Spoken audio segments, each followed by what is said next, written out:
just systems. We know resilience is an inner strength in all humans, regardless of our background.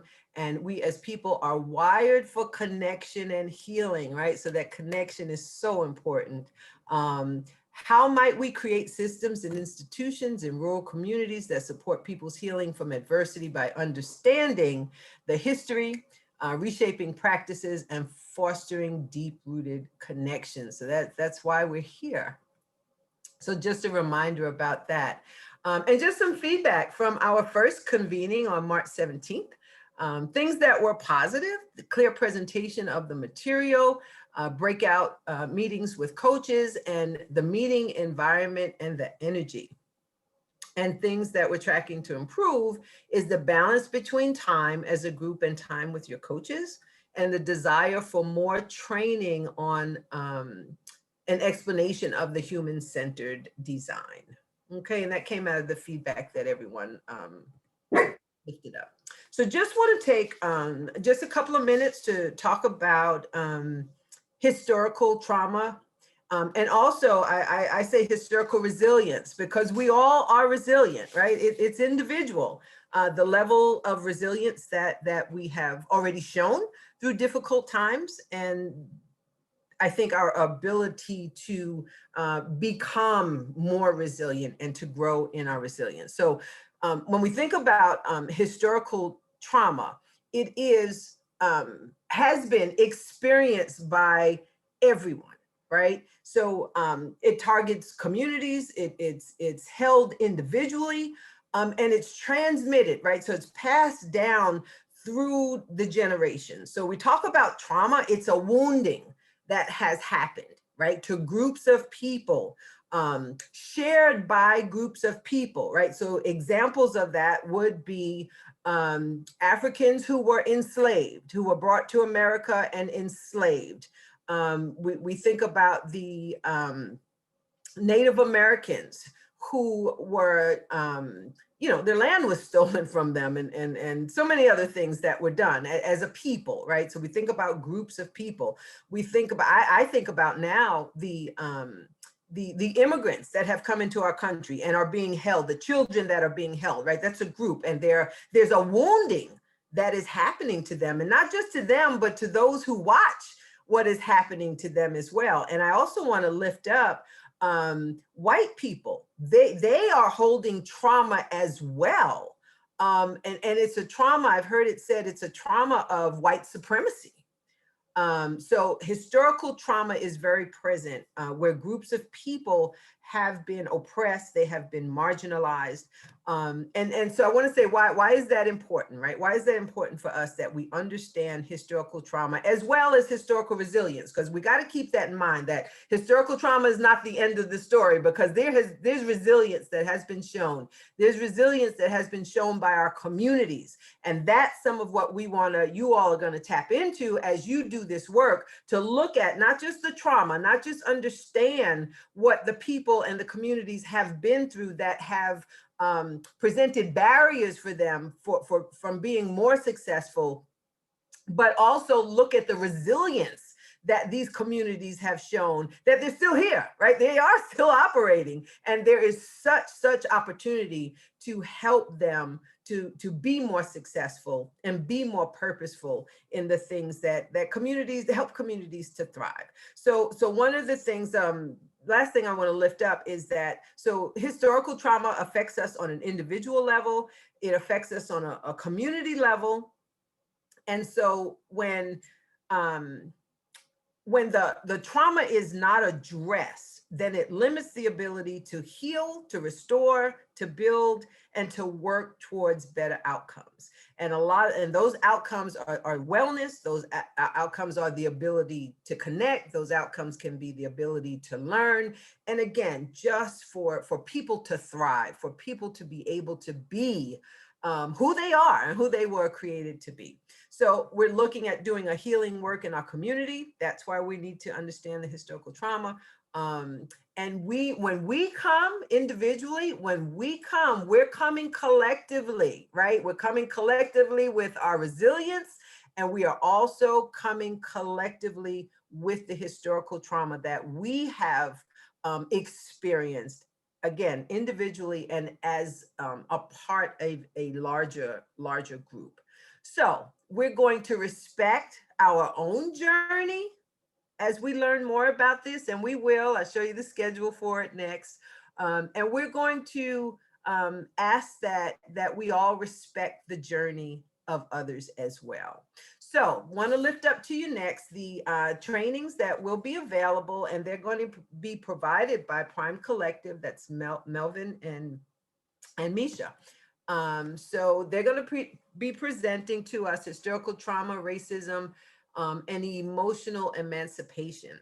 So the sessions are from 11 to 12:30. Friday, May 7th is the awareness. And these dates have been changed. So if you have something with some other dates, these are the most current dates. And addressing historical racial trauma will be Friday, May 21st. Introduction to emotional emancipation, Friday, June 11th. And putting it all together will be Friday, June 25th. These are not required, but it is strongly encouraged if you can make it. So again, we strongly encourage you to please, if you can, to make the time to be a part of this. Because again, this work is the understanding of the historical trauma is so important to us, I think, moving forward and informing the work that you all are going to be doing in the communities. Anybody have any questions about that before we move on? All righty. So up next, we have Jenny and Bailey, and they're going to talk about resilient leadership as a practice. So I'm going to turn it over to them. So I stop my share. Thanks so much, Yvette. It is so wonderful to be back with all of you today on this Friday afternoon. Hope y'all are doing well, and especially after that really wonderful musical intro with those extremely talented young people. I was just blown away. So that's just a fun way to enter. Thank you. So I will go ahead and share my screen, pull up some slides here. So you all are going to learn some really great, concrete, practical tools that you can put into action tomorrow, later on in the presentation today. But we just wanted to kind of take a moment to frame this and ground this in our broader collective goal around really fostering and building that resilient leadership. Now, each of you are already leaders in your own right. You possess so many skills. That's why you're here, right? You have so many of these qualities already. And with this opportunity, it's a chance to really elevate what you already have, and maybe don't even realize this is a leadership quality that I possess, right? But really to lift that up. And then also to get to connect together as leaders across your system, across your community. So Jenny and I are going to do a little bit of a practice around that resilient leadership, around zooming in and zooming out. And so you'll see I added this picture here for my intro because, well, first I was inspired by the other facilitators and their more personal pictures that they shared last time. But this is a moment with my 5-year-old daughter there, and then also my 8-year-old who's not in the picture, but early in the pandemic, and we were having a day, my friends. We were doing virtual school with 2 different kids who weren't used to doing very much virtual at all. I was also trying to work full time. And I had one of those moments where you sit and you put your head in your hands and you say, I can't do this. I'm sure that I'm not alone in those moments, throughout the pandemic and other times as well. But I took a moment and I zoomed in on these little humans that were absolutely driving me bonkers. And I thought, they're babies, you know? And then I zoomed out and I said, what will be their memory of this time? This is a moment in all of our collective history. How will they remember it? And so what I did was I sent them outside with some face paint and I said, paint each other's faces. If you can do that nicely and enjoy that time together, I'm going to come out in 5 minutes and you can paint my face too. And so this was the outcome.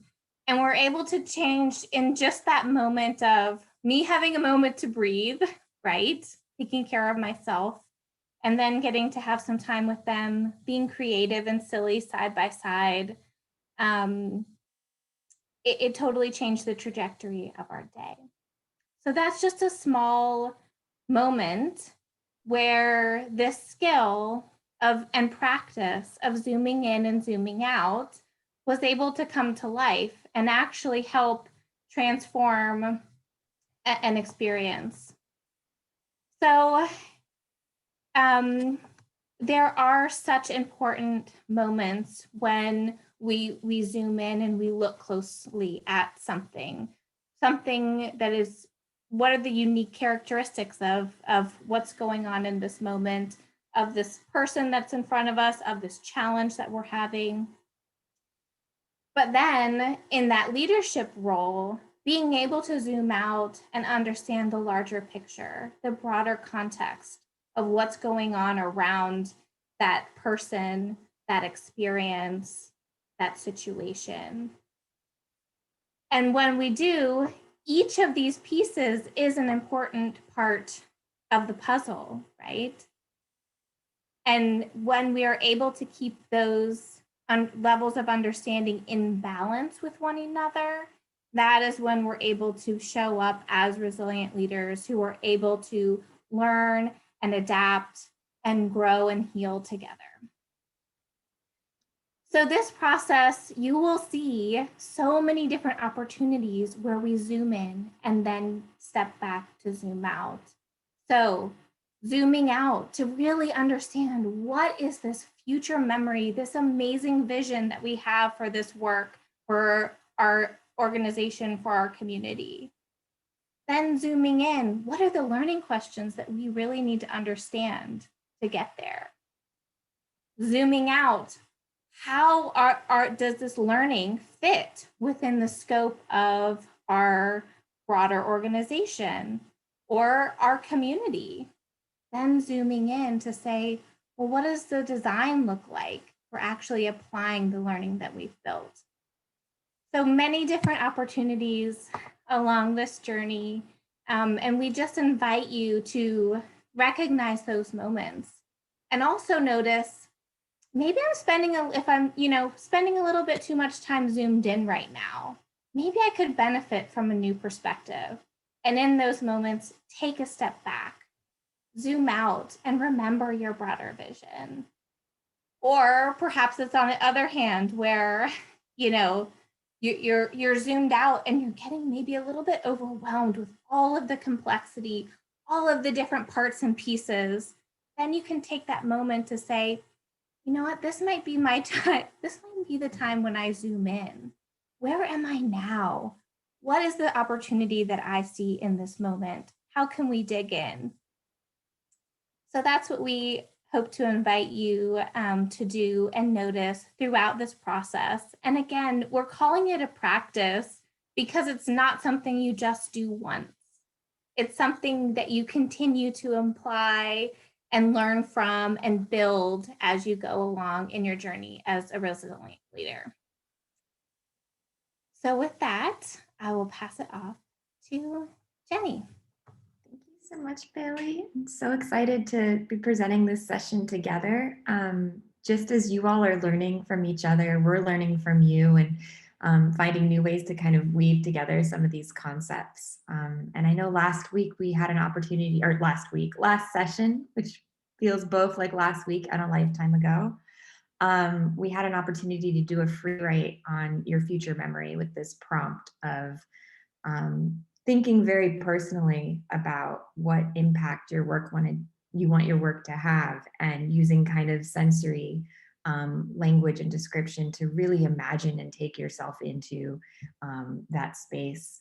So we're going to today, just as a collective group, share, we don't have time to share all of the future memories. I know some people probably wrote a lot, some people maybe wrote less, but what I'm going to ask you to do is just to kind of identify one or two sentences that you'd like to share with the larger group, and then to popcorn another one of your fellow leaders in to share next their couple sentences. And what I'd really love to see is like an active chat, since we don't have time to kind of react to everybody's memory through discussion, but just to kind of support each other and react in that chat box. So we're going to actually go back into gallery mode so we can see each other's faces.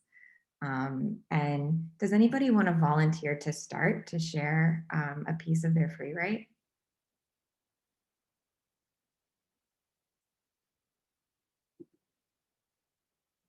There's so many faces.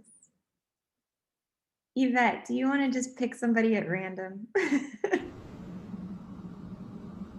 Sure. Okay, we got a volunteer? If you want like to pick somebody else, that's fine too. No, no, you go right ahead.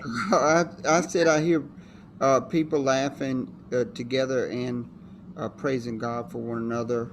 That was just one thing I saw. And I said the future. My handwriting is terrible, but I said the future smells like it's rich with possibility, sort of like the ocean. So those are just two things that I wanted to share from my memory. Thank you so much for that. And do you want to popcorn one of your fellow leaders next? Just call somebody out and we'll just pass the Zoom baton.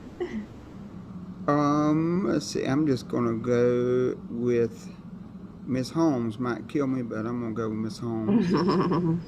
I won't kill you, not this time. My future memory was just thinking about the impact of our work. Children that seemed or felt light and free, whose eyes weren't so filled with worry. That was my big thing that I wrote down. I want to share. And let's see, I'm going to pass the baton to Kyle.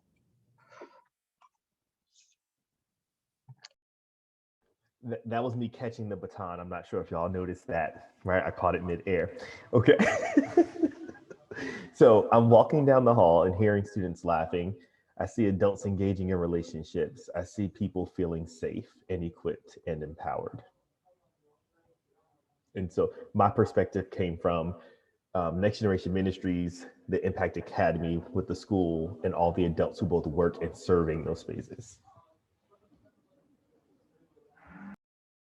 Oh, and I'm going to pass my baton to Kimberly. Thank you so much. One of the things that I was treating others like you like to be treated, which is a motto of the clerk's office. And the future, is making sure that we are equipped together through prayer, worship, and walking together as one, not divided. And I'm going to pass that baton to Erica.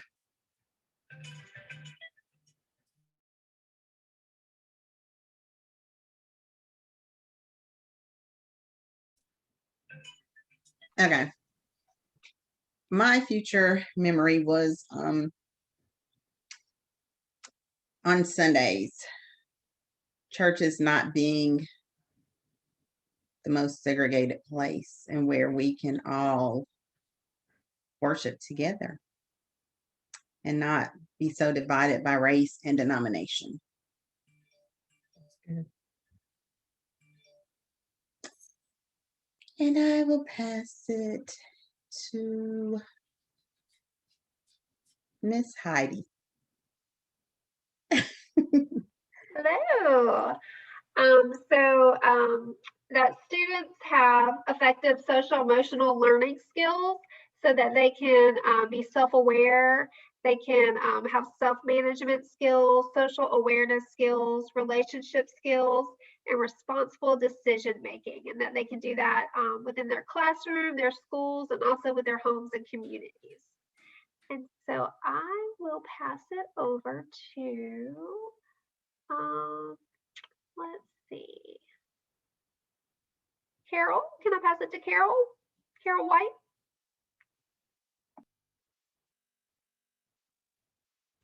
Thank you, Heidi, everyone. My zoom in and zoom out. I guess I think about my staff and then the news on television. The zoom in and the zooming out is social change. And so I look at that as Rodney King said, can't we all just get along? That's right. So what I would love to see from that, and zooming in and zooming out, and seeing the trauma, the disturbance, in the atmosphere, it causes me to zoom in, zoom out, breathe in, breathe out. Can't we all just get along? How can we relate one with another? And how can we zoom in and zooming out and being connected? Understand that now is connected with the past, and the past is connected to the future, and it all goes together. And if we can only relate those things to get along and make our community, our family, a better place. Thank you. Thank you. And I will call on Tremaine Robinson. Tremaine Robinson. Can you hear me? I can hear you. Thinking on how our children have adapted. Whoever the host is, can y'all unmute Tremaine Robinson, please? So we can all be connected. Can you all hear me? Can't hear him. Can you hear me? Yes. Yes, we can hear you, Tremaine. We can hear you. Go ahead. Thinking on how our children have adapted to the change of the society, of all that has happened with our COVID, the adapting to this new way of learning, and as staff, how we have adapted to a new way of teaching to come together for the success of our children and also the success of our parents and higher education.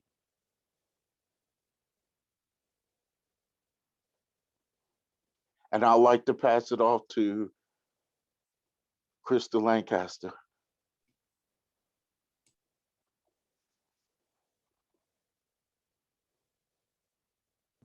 Thanks, Mr. Robinson. So my future memory, this was what I wrote last time. It's a bit more of a narrative, but I'm going to give it a shot. It says sunlight filters through the trees. It's my favorite time of day, that time when everything is golden and I think more beautiful than usual. I'm at a community garden in East Tarboro enjoying a meal. Much, but not all of the food that's out has been made from ingredients sourced from the ground we gather on. And by we, I mean everyone. There's no fear here. No division, just music and laughter, and every now and then, and the rare quiet, a cricket or two. But overall, it's the sound of joy that carries the night. And that's it.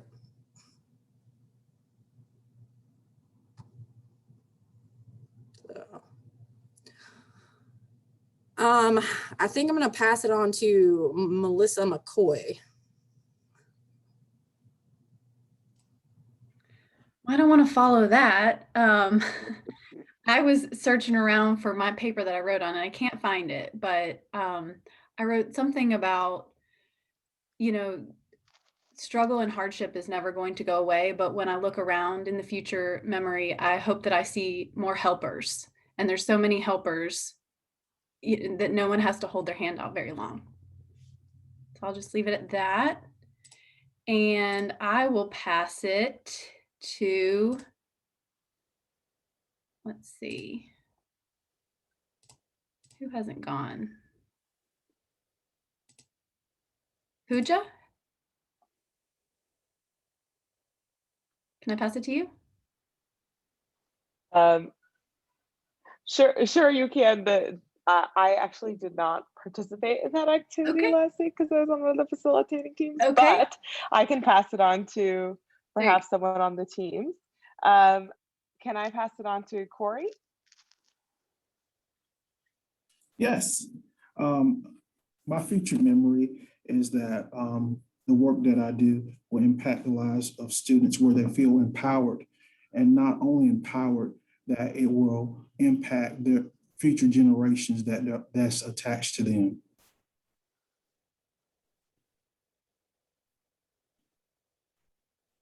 Okay, I will like to pass it on to, I want to say, is that Miss Chandra?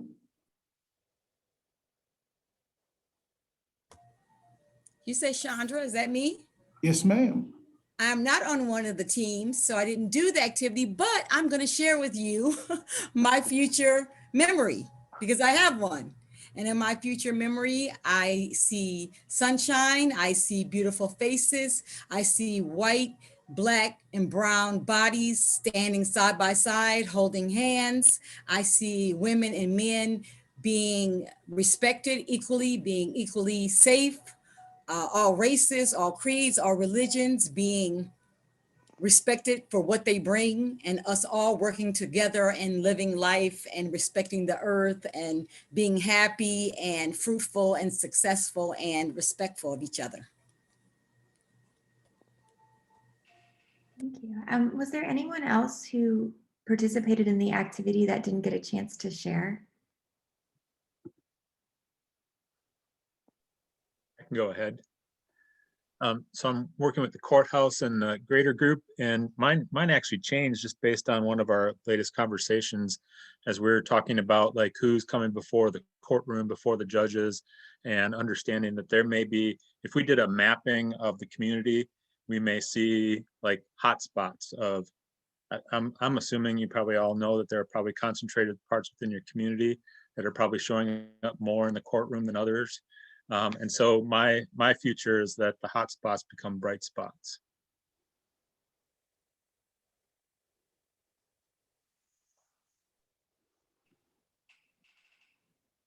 Anyone else? I see kids fulfilling their obligations in life. They're calling me because they're in a safe place.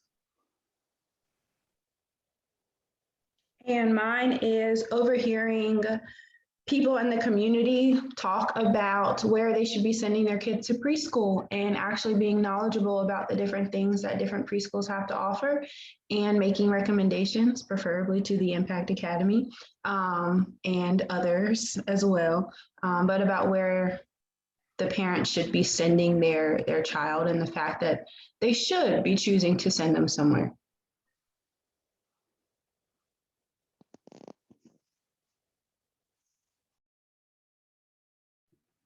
Thank you, Heather. Was there anybody else?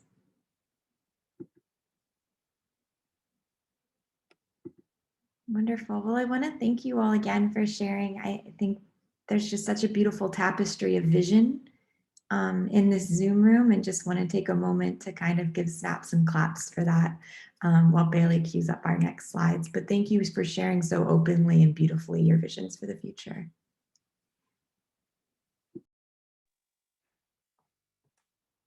Yeah, I have to say, after this week, what a gift to close it out in this way with all of your words together about this future. And I wonder if we could almost just take a collective breath, you know, in that moment of the week that this country has experienced, and the hope that you all have just named for this future. So as you breathe in, just think about the energy, the intention, the hope of each of those words. Let it settle in your body and become part of you.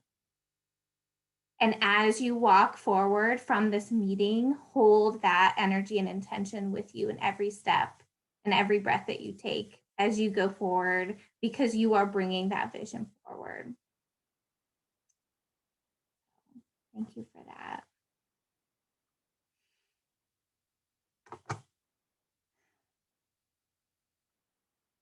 Okay, so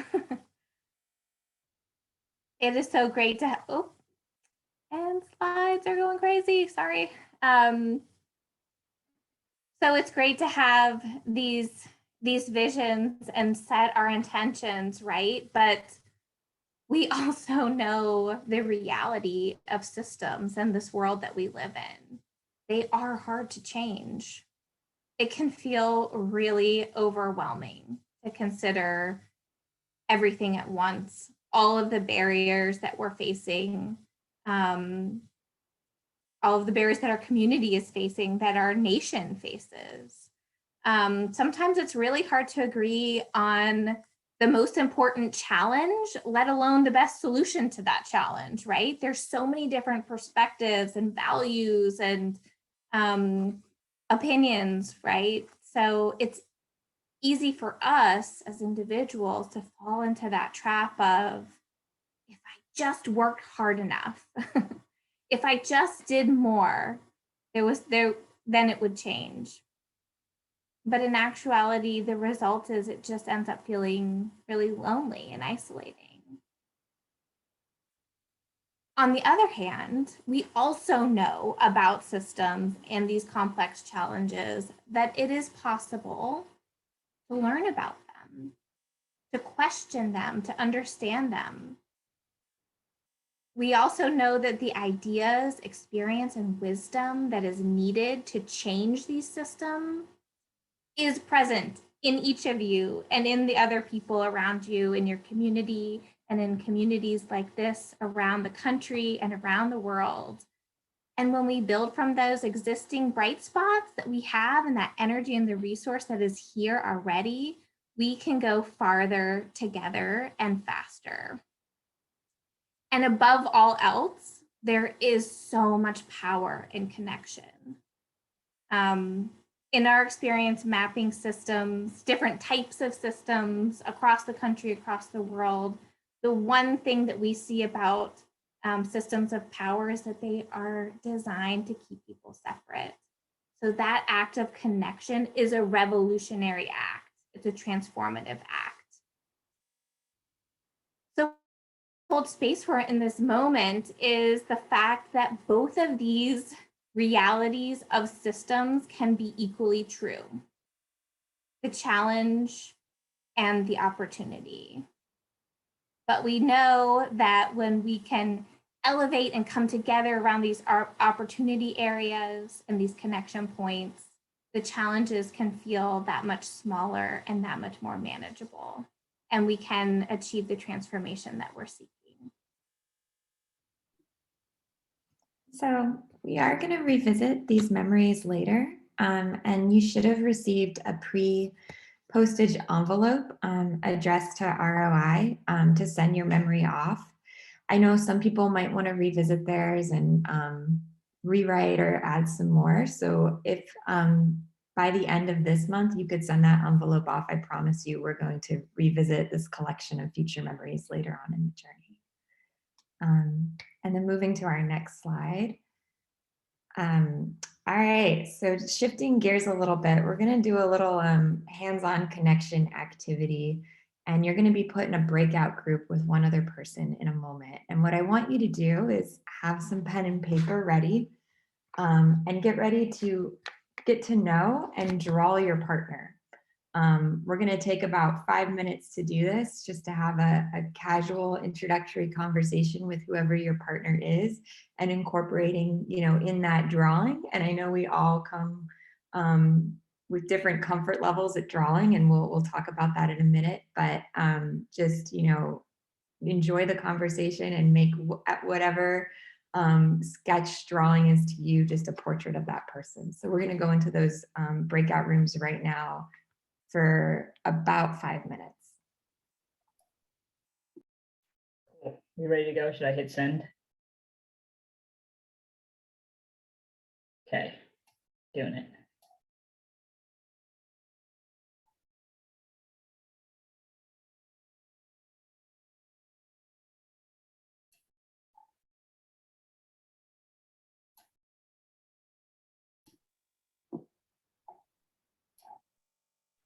Cool.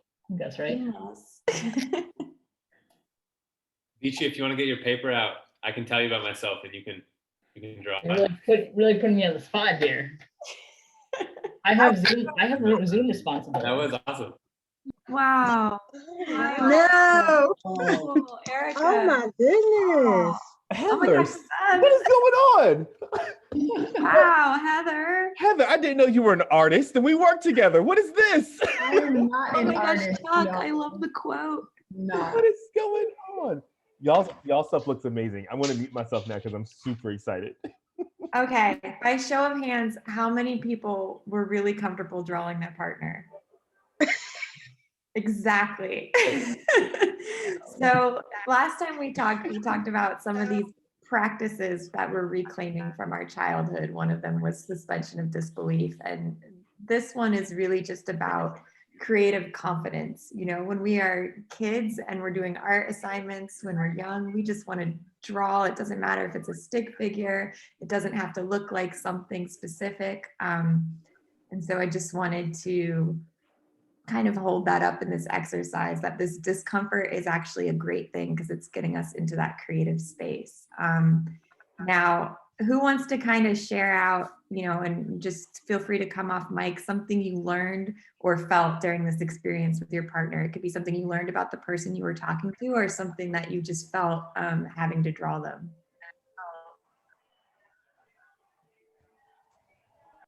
I'll go ahead and go. I learned that Tevin and I both share a love for basketball, and we actually are basically in the same town. We're talking about collabing to figure out how we can use gym space at the churches that we go to outreach the community. So Awesome. And I saw the little uniform for the basketball in the drawing, which was really cool. Is that your number? He was number one, still is. Right on. Can we get one or two more groups to share out? I'll talk about, so my group kind of Yes, got into I'm Carol. All right, let's do Carol and then Kevin. This way, your audio is a little behind. Oh. Okay. If you turn your video off, is it better? Huh? If you turn your video off, is it My better? audio. After it's done. Let's see.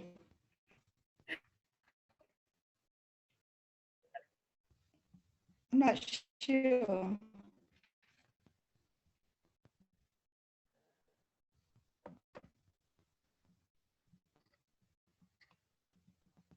Maybe, can you hear me now? Still slow. Oh, yeah. Go to the next person.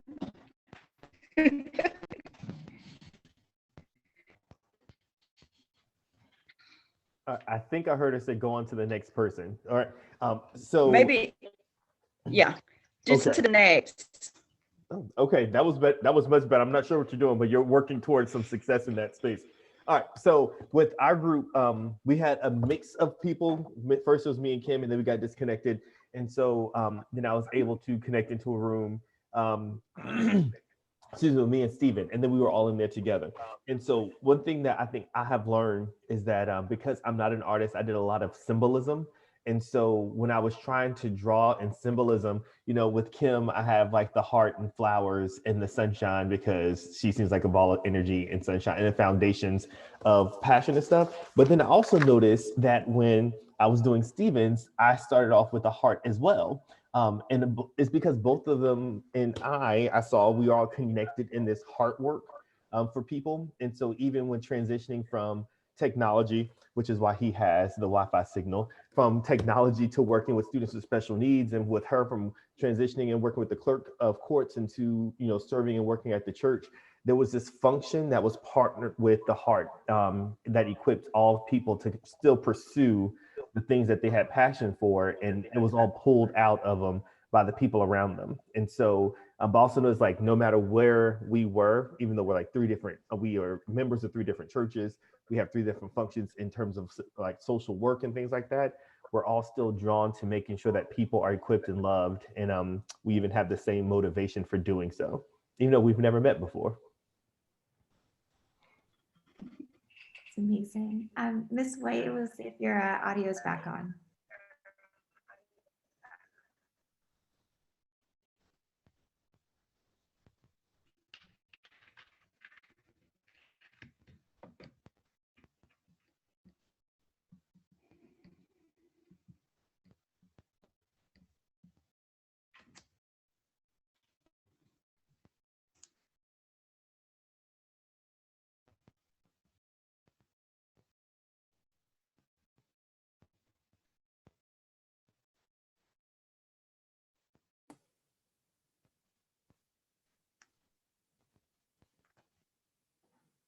I think she was turning off her camera to see if maybe the audio worked better with it off.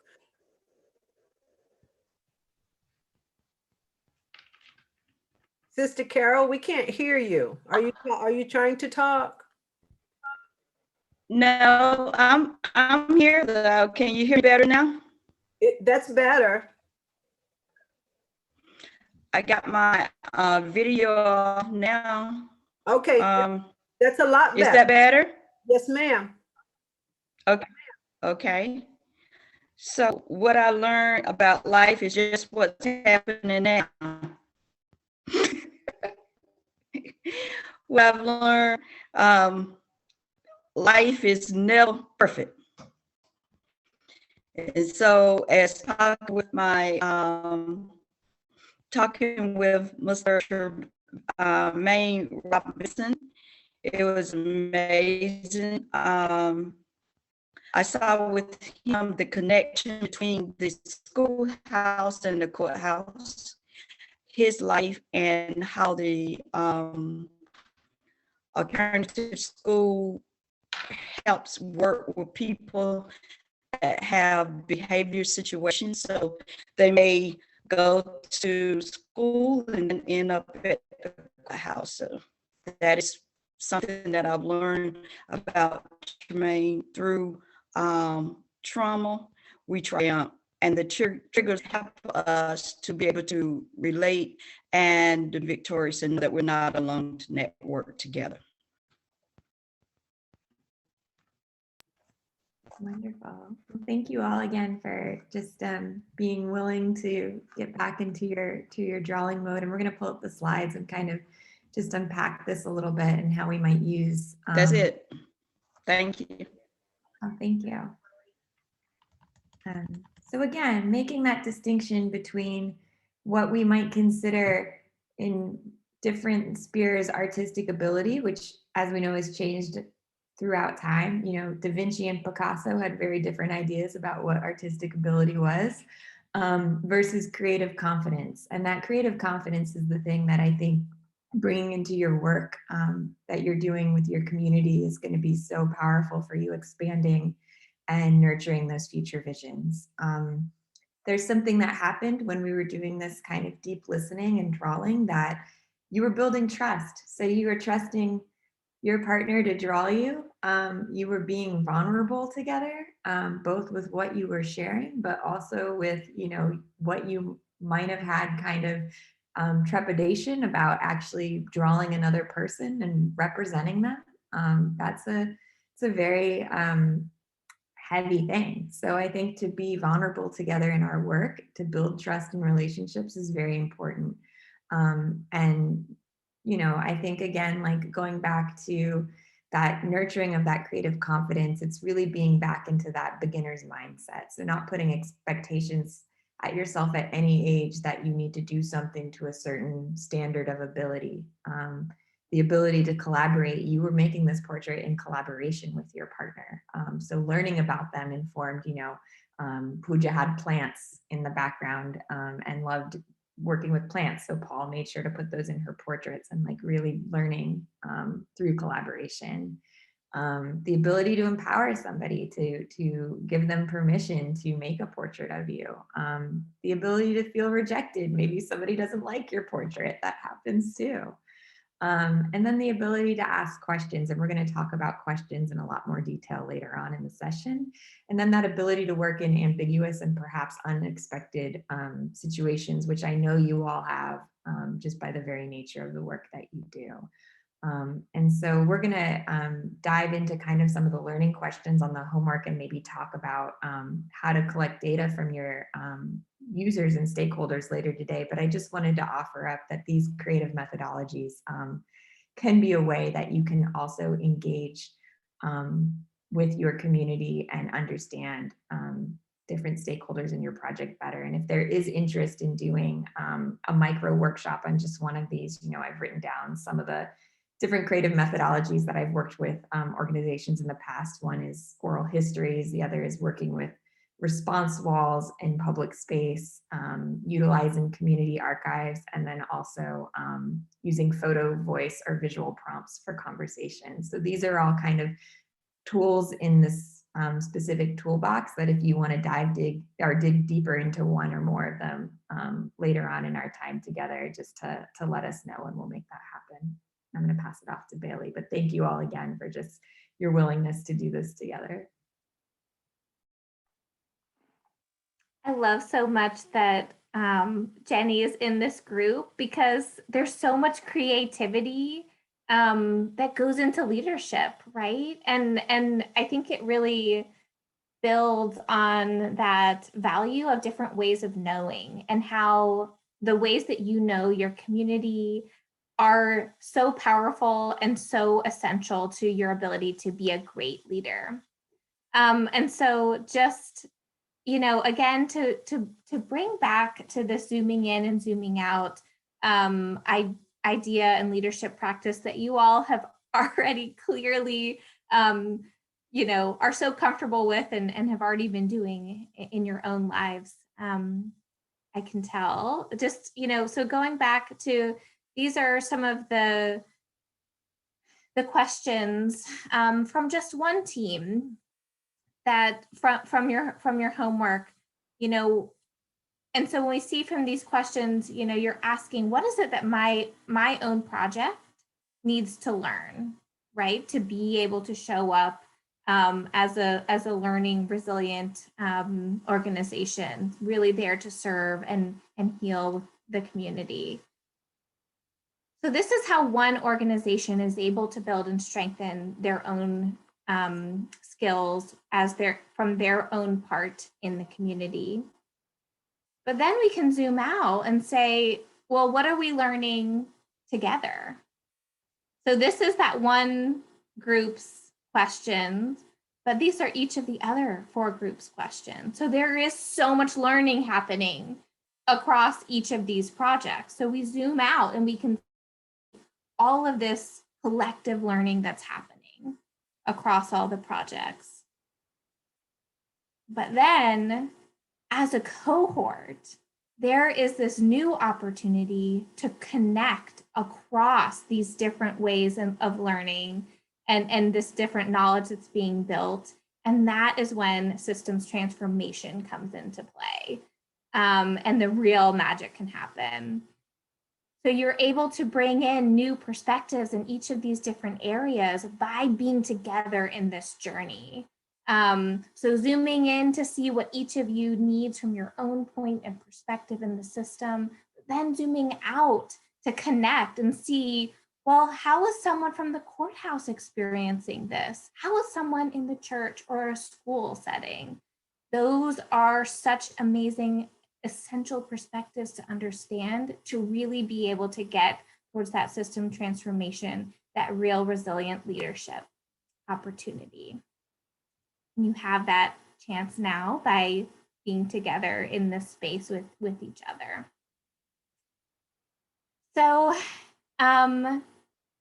we're not going to spend too much time on this question now, I think, because I want to pass it off to Paul. But I just want to acknowledge that you all already have this skill. As leaders, you are doing this every day in so many different ways, whether it's within your own family or, within your organization, or even just the responses that I've heard from each of you in this discussion. But just to consider, what other ways can we, or are we already using these practices? And just to kind of elevate these processes for yourself, acknowledge when you're doing something and say, hey, I'm practicing a leadership quality right now. This is pretty cool. Or, hey, maybe I'm a little too zoomed in. We could all benefit from in helping a discussion zoom out in that moment.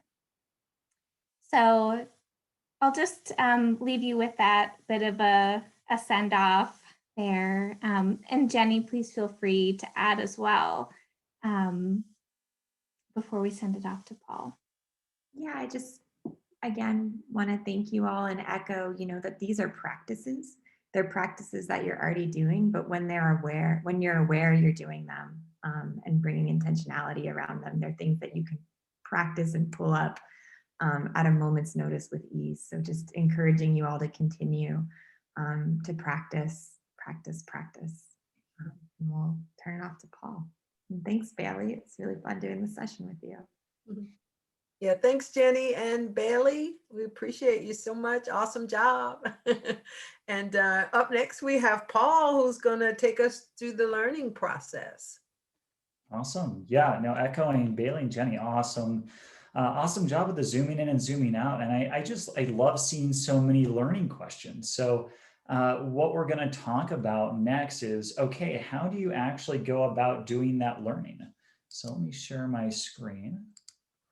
Can you all see some Google Slides? Okay, great. Get into presentation mode here. So yeah, we'll just spend maybe the next 20 minutes or so talking about learning methods. How do we go about answering these questions? So one of the things I wanted to share here is that, there's kind of use of data for planning something new, and then there's use of data for adapting something existing. And the kinds of things that you're interested in, differ. If you're planning something new over here, or if you're adapting something that already exists over here.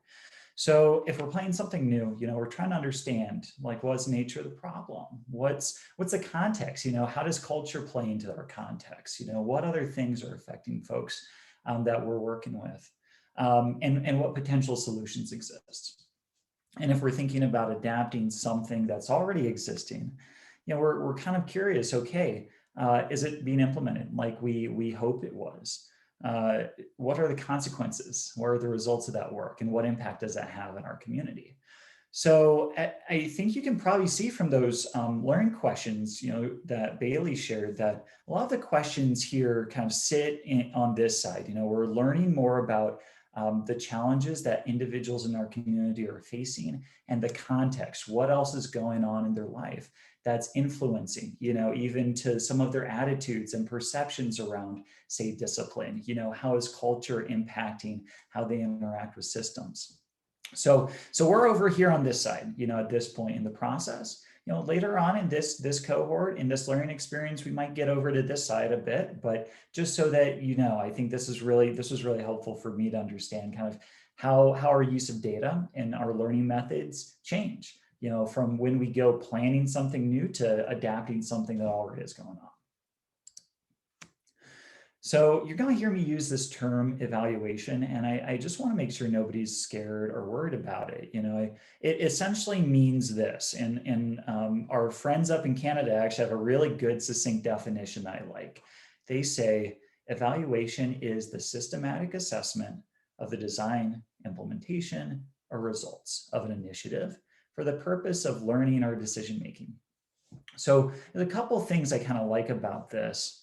Evaluation as systematic assessment. Like, what does that mean? Essentially it means, hey, we're collecting data from different sources. We're being really intentional about where we get data from, and we analyze it in an organized way. We also acknowledge how our own worldview and our perspectives influence how we interpret that. So each of your organizations is already collecting data. So, when we're talking about evaluation, we're talking about being pretty systematic and organized, and you're probably already doing that too. I also think it's important to think of data for learning and decision making. Their data can be used in a punitive way, but I really think it's important that each of us gets used to, in our teams, using data to first and foremost help us learn, help us make good decisions. And then it can be used for accountability to other people, accountability to our community. And those are all important things, but if it's not useful to you, then it's going to be really hard to collect good information and really trust that, right? So we're going to talk here in a few minutes about three sort of broad categories of learning methods. So third-party data and research, more quantitative, and then more qualitative approaches. So we'll get into that in a second. Just wanted to share a story about, what can this do for you? What can learning methods, data, and evaluation do? So there's this organization really similar to Rural Opportunity Institute. They're called Uncharted. They're an accelerator. So they work with teams just like us here in the Denver area. And so I've been working with them for about 3 years. And, some of the things that, we've kind of done together that have helped them. So we really thought through, like, where are they looking to achieve? And through using data and collecting data around where they actually achieving, they figured out, man, we're working with a lot of organizations that have already gone through some kind of accelerator. They've heard everything we've got to say. So we're not making that kind of unique contribution we thought we were making. We need to go earlier. We need to find some folks that nobody else is investing in, and we need to help and support and be there for them. So that's, one example.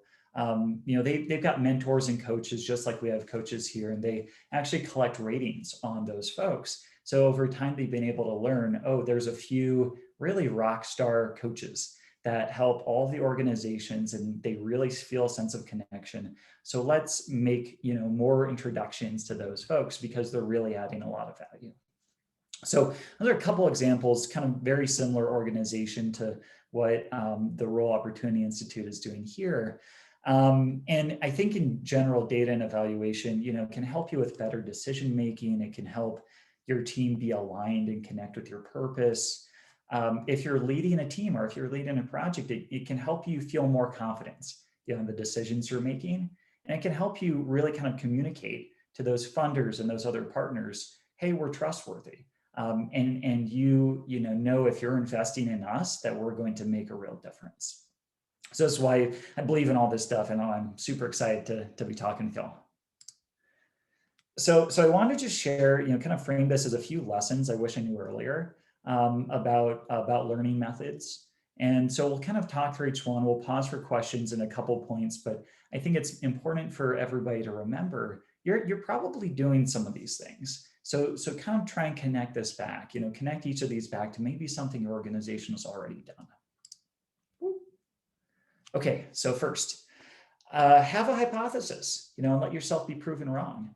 I know, I'm guessing maybe the middle school team, you're probably teaching some kids about the scientific method, have a hypothesis. Well, when we're working in our organizations, having a guess about what you should be doing it and allowing yourself to be proven wrong in that guess is a really useful starting point. So in your homework, we're going to ask you to just list out, right now, what's your team's hypothesis for how you can become more trauma-informed and healing for the population that you're working with. And just name those things. And then think through, okay, well, if this hypothesis were true, what problems implied here? And what do we need to know from the folks that we serve, from our priority population to confirm this? So here's an example. Say maybe your hypothesis is, we need to increase the number of people on our staff who have received our services because that means that they've got experience, in this area. So what problem does that solve? Well, maybe more people on our staff with experience in this issue would solve if we had, if the people that we serve feel like, they can't really relate with us. Like maybe there's a lack of shared experience. Maybe there are some trust issues between the people that we work with and our team. And we think that having more people that have gone through this program specifically will help alleviate some of those. So that's the second column here. And then this third column, what do we need to know? For example, maybe we need to know, to what extent does the population we're working with trust us, at the start? What are the barriers? What can we do to earn their trust? So that's how kind of thinking through hypothesis and then, really trying to step back and understand, what problem does this imply? That can be really helpful at this stage for all of us. It helps us ask some good questions and really kind of test some of those ideas really early on. So this is going to be in the homework. So let me stop there. Any questions about what I shared so far? Feel free to come off mute or just put them in the chat.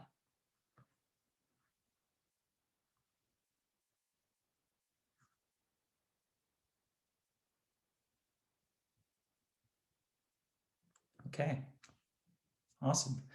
And feel free to chat in questions as we go too, but you'll have some time, in your next homework session to populate this. Hopefully should be real straightforward, but think that this is going to be really, really useful for us. Okay, on to lesson 2.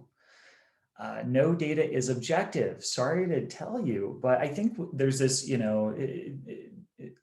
kind of misinformation that data is objective, and in reality, there's a little bit of subjectivity, a little bit of preference when you figure out what data to capture and how to interpret it. So no data is objective. Our worldview influences how we collect and analyze data.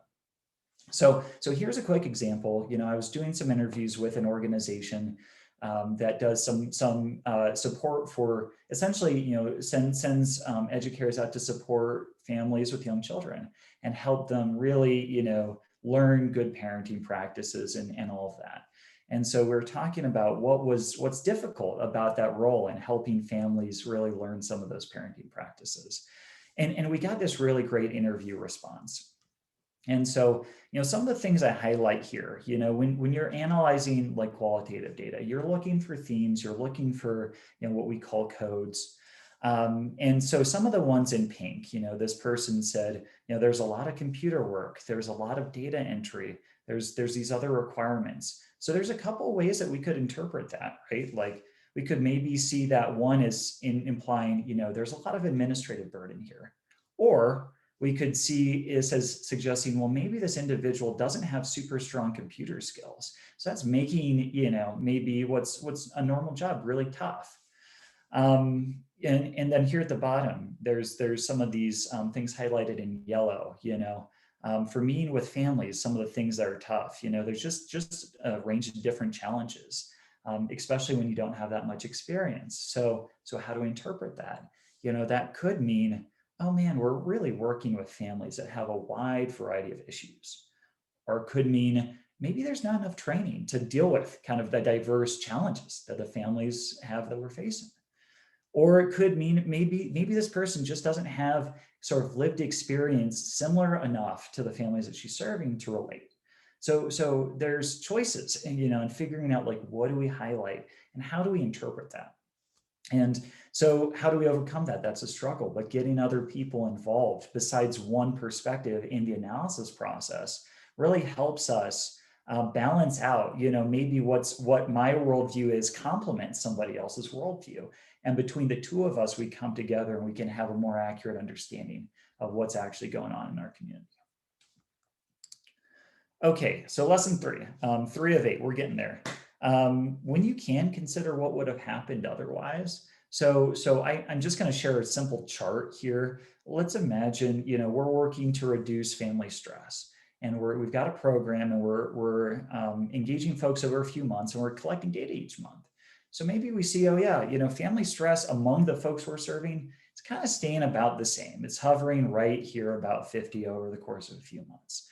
Man, that doesn't look too great. Like, we're really hoping to reduce family stress. But if we have a comparison group, somebody that is very similar to the folks we're serving, but we're not supporting them in the same way, we can get a better understanding of what's going on here.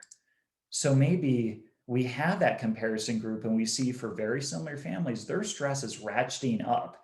Maybe it's the first time their kid's going to school, or maybe there's something really challenging going on in our community in this particular season. And so for the folks that are similar that we're not serving, their stress is going up. The people we're serving, their stress is staying the same. And that's actually a huge win for us. But we would never know that unless we have some other group, a comparison group, that we can, kind of judge our results against. This sort of thing is tough. And you can't do it all the time, but when you can do it, it's really helpful. So just something to keep in mind that I wish I would have learned earlier. Okay, 4th lesson is sampling. This is the idea that essentially you don't have to talk with everybody that your organization works with to learn something about to learn something about all the people that you work with. So let's imagine that you're an organization, you serve families. We know that some families are really happy with us. They're super satisfied. They're really big fans of the work that we do. Maybe they're over here. And there's some families that are in the middle, and then there's some families on the right. Families on the right, very unsatisfied with how we're supporting their work. And there's all different dimensions for this. We're just using satisfaction as an example. So, when we're collecting data from folks, you're never going to hear from everybody. Let's imagine we're doing, say, some interviews or a focus group. Now, if we say, hey, who wants to attend this focus group? Chances are the people that we hear from are going to be folks that have a very a strong feeling, either very satisfied with us or very unsatisfied. Often when we do this sort of like broad call for feedback and people opt in, we will lose folks in the middle. Folks who represent actually the majority of people we serve. We hear from people that have sort of a strong experience, a strong either positive or negative connection with us. So, and so that presents a challenge because we've lost, information from a lot of folks. So what you can do is you can, instead of putting a call out to everybody, really purposefully select who are the folks that we want to talk to along, in this case, your dimension of satisfaction. So we know there's people that are very satisfied, unsatisfied, and we're going to invite 4 families at different points along that continuum. And we're going to really invite them and follow up with them and try and hear from specifically those families. That's one way where you can have kind of a more representative group of people giving you feedback. So, and it doesn't have to be just like equally kind of dispersed along this. You could also say, hey, we want to particularly hear from people who are very unsatisfied, and just pick those folks and really try hard, follow up and try and get those folks to engage in your focus group or engage in your interview. This can be useful sometimes. This is I think Pooja talked a bit last week around, kind of designing for the margin, design for folks where, they're particularly high need or particularly, have a particular need, for what your organization provides. If you can design for higher need folks, then chances are the thing will work for everybody, or work well for more people. So there's a couple different ways to really think critically about who are we collecting data from, and invite the right folks so you have representative information. So there's going to be a section in the homework, and we're going to talk about this. And satisfaction is just one dimension you can kind of sample from. And there's a whole bunch of others ranging from income level, gender, sexual identity, etc. So just take a look for that when we get to the homework. Lesson 5. So be clear about confidentiality and just do the right thing with your data. You really always want to be clear when you're collecting new information from somebody. You need to tell them, why you're asking for it and what you're going to do with it. Be clear whether your results are going to be anonymous. So that's de-identified. You can't trace it back to a person, and are confidential. That is, shared with only a small group, not shared externally, etc. And it's really important to share results, or at least share intention of results back with the people you're collecting data from. Tell them how the thing turned out. They're giving you some time. So tell them, okay, here's what we learned from talking with people like you. Here's what we're going to do about it. Some things to not do, don't break your promise of confidentiality or anonymity. Don't take comments out of context, or kind of present like a quote in a way that might be taken out of sort of the intention that the person shared with you. When somebody's giving you data, when they're giving you feedback, they're kind of trusting that you're going to not misrepresent them. So just keep that in mind. And don't take risks with your data in terms of security. Like, just like you wouldn't leave your credit card, I don't know, just sitting out at like a public restaurant while you go to the bathroom. You're not gonna, don't leave like a folder of interview notes sitting on your desk where other people are gonna come by, or don't sort of share things in an all organization-wide email if folks don't need to have access to that. Like, just be smart in terms of safeguarding the information you keep so that, it doesn't get to be accessed by somebody who doesn't need it. Okay, so now we're going to just talk about those third kind of ways of collecting data, and I'm going to put up some polls, actually, if I can figure out how to do this. Let's see. Poll. Hey, Vici, could you help me out with these polls? Actually, no, I got it. Just can. Okay, I'm going to launch a poll here. Hopefully y'all can see this. So I'm going to talk through this. There's different kinds of third-party research. I'd like you to just let me know like which of these your organization has used in the past, and I'll talk us through while you're answering. So there's academic research. You can get it from Google Scholars. These are like peer-reviewed papers. Public data like the Census Bureau's American Community Survey. Service data from other organizations. So asking a peer organization if they can share de-identified information with you. Profiles of other organizations too. So you can look at their website, you can check out GuideStar. We've got data about the system like Bailey's wonderful system map. And then, like going to a conference or talking with mentors, like these are all sort of ways where third-party information can come to your organization. So I'd like you to just kind of go into the poll and select which of these has your organization used in the past. I'll give you another couple, maybe a couple seconds. I see 3 responses, so let's get a few more in there. I'll kind of share where everybody's at.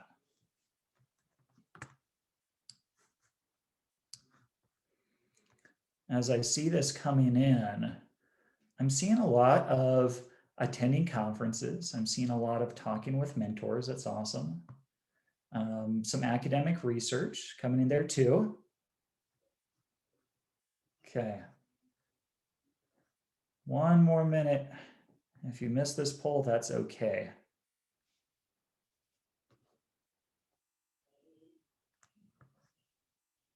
Okay. So I'm going to end this, and we're going to do the same thing for the next couple categories too. Let me share these results. So hopefully you kind of see this out. Can you see where everybody landed here? Yeah, so we've got a lot of 90% of folks said, hey, we've attended conferences. That's a great source of third-party data. Lots of inspiration can come there. You know, over 60% of folks use academic research. That's awesome. Public data, you know, over 50%. So I hope you can see, you know, a lot of organizations are using, you know, a lot of us here are using a lot of these already. And I think that is fantastic because, you know, you don't want to go out and collect new data unless you know that existing stuff that's already public can't answer your question. So, so that's awesome. Okay, cool. Let's go on to the next one. So we're going to talk about more quantitative data approaches now. And, oh, sorry, I'm going to the second poll here. Give me 1 sec. I'm launching it. Okay, and then back one slide. Whoop. Okay. So we've got a few different more quantitative data collection approaches. You should see this poll. So same question, you know, which of these has your organization used? Feel free to answer while I'm talking through. So, so we've got administrative data collection, like your touch points with the folks that you work with, attendance records, you know, for folks that show up, demographics, you know, that we're collecting. Those are often important. You know, risk assessments really help sort of identify how much need, you know, do folks have that we're working with. And then there's so many different kinds of surveys, you know, surveys about satisfaction, once a year surveys, pre and post, like before and after a class, time series, like if you're going to collect, you know, a survey that's maybe once every month that a person's working with you. So many different sort of flavors in there. And then performance tasks, you know, I'm really thinking of like there's, you know, there's ways where you can give somebody a task and see how well they do. You know, in high school, we had the model running gym class, but when we're serving families and really supporting, you know, youth or people in our community, there are often sort of interesting ways to understand, you know, are they building skills by giving them a task? So, so there's a pretty wide variety here. I'll give you another maybe a minute or two just to kind of plug in, you know, which of these more quantitative approaches has your team used? So one more second, but I'm seeing a nice range here. So this is great. Okay, cool. We got 13 people vote. So I'm going to end this and we're just going to show it off and we can share our results. So I hope you can see the winner here, demographics, which are crucial, right? Demographics are like the starting point because you want to know, are we serving the folks we're intending to serve? So 71% of the folks on this call said, hey, yeah, we collect that. Surveys are another one, 57%, administrative data, 64%. So yeah, we're doing this, guys. That's awesome. And I'm glad that we can kind of all see where we sit, you know, within this. So we'll do one more. So let me change the last poll. So this is around more qualitative. So there are these more qualitative data collection approaches. You know, quantitative kind of goes wide. You know, you can hear widely from people. Quantitative or qualitative, you know, it's kind of going deep. And these are interviews often, observations or focus groups. So you know, you can talk with folks who aren't the population you serve, but maybe other community leaders, maybe other programs, maybe professionals from other sectors. You can do interviews or observations with them. You can do interviews and observations with people who are the people that you intend to serve. And it can be either those that are currently working with your org or folks who are not yet working with your org, but maybe in the future. That might give you different information. Some organizations will keep case notes, you know, talking about detailed interactions. Some organizations ask for folks to do journaling, either you as a person providing services or the people who are receiving them sort of journal their experiences over time and write, you know, kind of reflective writing around that. And that can be really rich. Focus groups, you know, focus groups are another, you know, kind of another way of approaching this. And then co-creation activities, you know, kind of group brainstorming like you did around your learning questions with the folks that your organization serves. These are all some of these more sort of qualitative, deeper and more nuanced approaches to collecting information. So I'm seeing people already kind of dropping in which of these your organization uses, but just give you another couple minutes and report, which of these have you used in the past? I'll share this out, and then I think we're done with this section. We're just about ready for a break. So, okay, one or two more seconds here for folks to respond in the poll. I have not used the polling before in a Zoom meeting, so I'm excited. I think this is great. So I'm going to end this, and we're going to share this out. Okay. So the winning category here, stakeholder interviews or observations. Over 70% of our organizations have used this in the past. So that's awesome, because that's exactly where we're going to go next after the break. End user interviews or observations are also top, kind of high level here. Case notes, journaling, co-creation activities, all on the list. So it's cool that I don't think I've stumped anybody.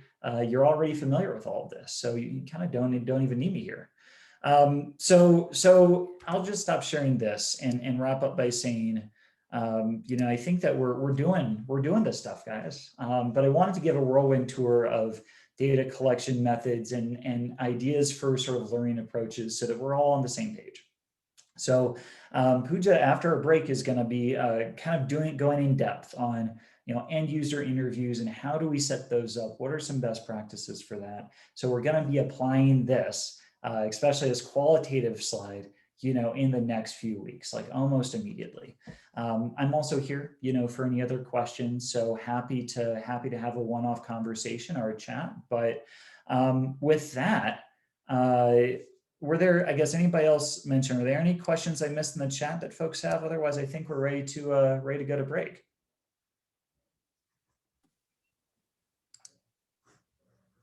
Okay, y'all. Cool. All right. Yeah, thanks, Paul. And Paul, we do need you here. Everybody raise their hand that we need Paul here. He talking about we don't need him here. I don't know where that came from, Paul, but I just sent it back from wherever it came from. We need you. We value you. Appreciate you. Awesome. Yeah. And we're gonna take a 10-minute break, and then when we come back from the break, I'm actually gonna turn it over to Vici. She's gonna take a few minutes, talk about defining terms. Something we're going to talk about right after the break. And then after that, Pooja and Jenny will take it over. Okay, so 10 minutes, I'm going to say come back. How about we come back at, where are we, 2:55? That good? A little over 10 minutes, okay? All right, good. You need me to stop my share, Vici? Can you just hop over to the next slide?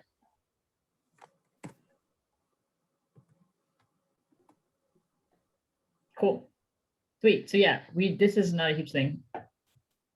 And yeah, we just wanted to make sure to clarify some terms. Seth, you want to take these? Gotcha.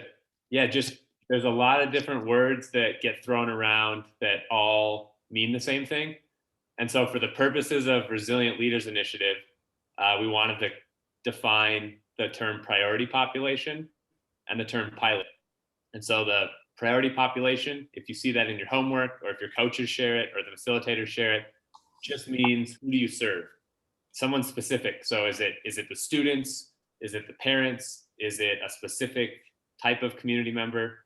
Just priority population is the specific group of people you serve, and it can't be everyone. It's got to be tailored and specific.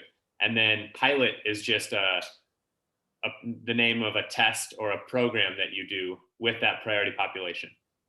So if I'm thinking of the Impact Academy, if you're working on a better way to have families sign up, that might be your piloting a better sign up process. Or if you're at Hope, you might introduce some resilience skills throughout the day. You would pilot how to deliver these skills to students.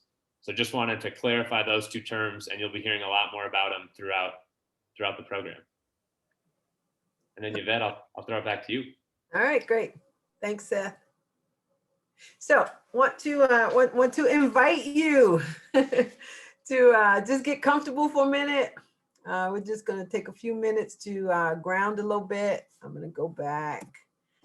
And I'd like you to just take the deepest breath that you have taken for this day. Inhale it. Let it out.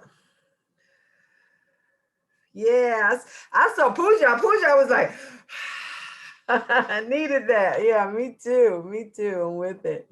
So just want to, and some of you may be just familiar with this. Just a reminder, right? Resiliency. Resiliency is our ability to recover from setbacks and adapt to challenging circumstances. And it's required, right? We need it to flourish, to keep moving, to thrive. So one of the things I wanted to, again, this may be a reminder to some, maybe new to some. So it's just a grounding technique, and grounding is important because it helps us to be authentic to ourselves, to our bodies in the moment. So I want you to take just a few minutes right now, get comfortable, sit back, and you want to acknowledge 5 things that you see around you, and then acknowledge 4 things that you can touch around you. And actually, you look at them, you touch, you do it. Acknowledge 3 things that you hear. And you can either write these things down as you do this exercise, or you can just mentally take note of them. And you want to acknowledge 2 things that you can smell. And then acknowledge 1 thing that you can taste around you. Some of you may not have anything you can taste around you right now, but if you do, please do so. So go, do it now.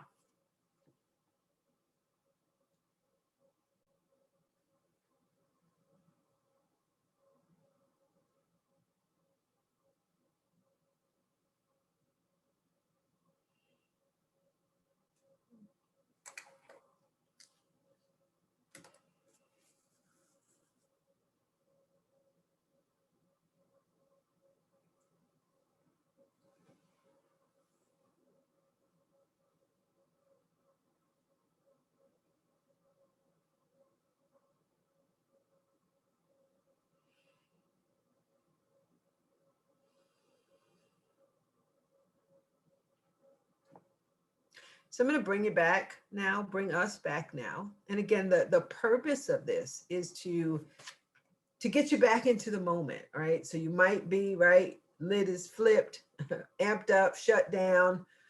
Take time to do this, to ground yourself, right? Remember, 5, 4, 3, 2, 1. And even in, I just want to point out in noticing the things, right? You want to notice the color, you notice the shape. I don't know, looking outside, I was looking outside, I noticed the tree and the wind blowing slightly and the leaves. And so really focusing on those things. And my desk, I touched a really smooth part of my desk, and the hearing, right? I can hear my refrigerator kind of humming. I don't know if that's good or bad, but I hear it in the background. So again, it's helping us to refocus, helping our bodies to reset, helping us to just get grounded in that moment. So again, I invite you to put this in your toolbox if you didn't have it in there, and use it going forward. So we're gonna move on with our agenda. And I'm going to turn it over to Jenny and Pooja. And they're going to be talking about interviewing and guide selection. So I'm going to stop my share.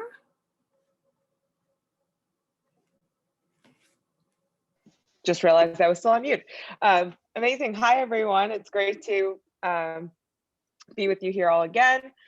Just let's jump right in. This diagram might look somewhat familiar to you from last time. It's just really meant to kind of situate us in terms of where we are. And I know that some of the feedback was that that you wanted more clarity on the human-centered design process. So I think this is one of like kind of the simplest ways that I like to think of the human-centered design process. It's really kind of understanding possibilities, narrowing down into what those opportunities are. So exactly what Bailey was talking about this morning, zooming out, then zooming in. And then prototyping and testing. So now that you understand kind of what the opportunities are, like what Vici and Seth were talking about, piloting, I guess more words for the same thing as prototyping and testing. So we could call that piloting. Piloting lots of different things and kind of running experiments. So zooming out again, and then zooming in again on the paths and ways that we want to move forward. So let's say that out of kind of like 5 experimental pilots, one of them is pretty effective and that's the one you want to take forward, then that might be that kind of zooming in again. But we are much earlier in the process right now.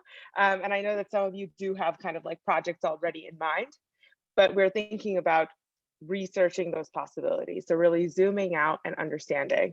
And to contextualize it compared to what Paul was just talking about, we're really going to be using those qualitative data methods and zooming in on those to understand, to research those possibilities. To help us hone in on the questions, the learning questions that we've also been referring to a few times over the course of today, then I'm going to turn it over to Jenny Jenny, who will walk us through a process to get to those learning questions. Awesome, thank you for that. And if you don't mind for just a second, can we go back into gallery mode?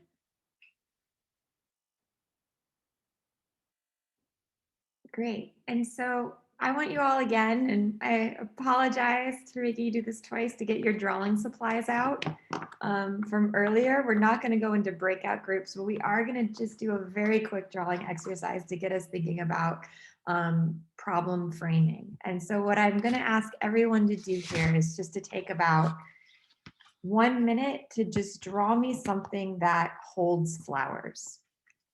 Just take a minute to draw me something that holds flowers. And if you're a facilitator and want to participate too, I highly encourage it. I'm going to draw too in solidarity.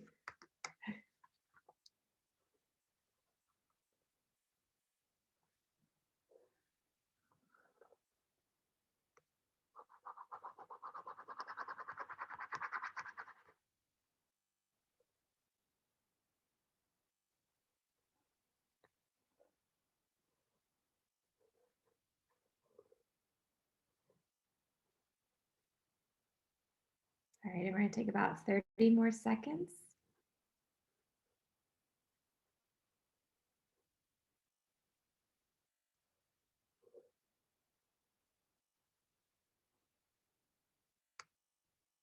All right, and if you could just lift up your drawing so we can see it. Let's see. All right, I'm seeing a lot of vases. I'm seeing somebody did the ground, which is a very cool, I like that. Vases and ground. A mason jar, which I appreciate, doing a lot of canning right now. All right, so we're gonna do this again, and I'd like everybody now to just take a moment and draw me something that would allow me to better appreciate flowers.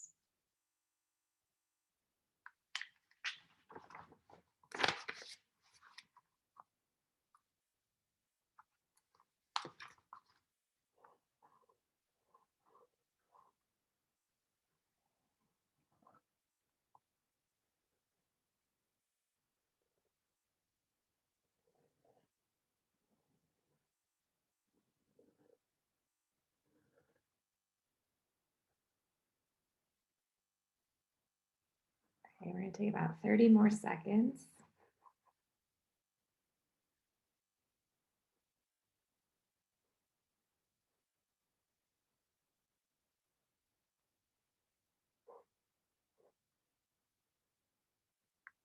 When you're ready, just hold up your something that'll allow you to better appreciate and try and get it close to your camera so we can see.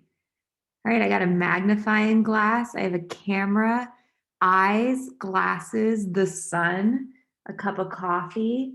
Let's see what else we have going on here. Oof, we've got, oh, it looks like somebody did like a sundial, a person. That's very cool. a hummingbird, of pollinators. Very cool. All right, so we're gonna go back into our slides, but I just wanna hold up. What did you notice about kind of the two sets of responses we got to those different questions? Anybody feel free to hop off mic and come in.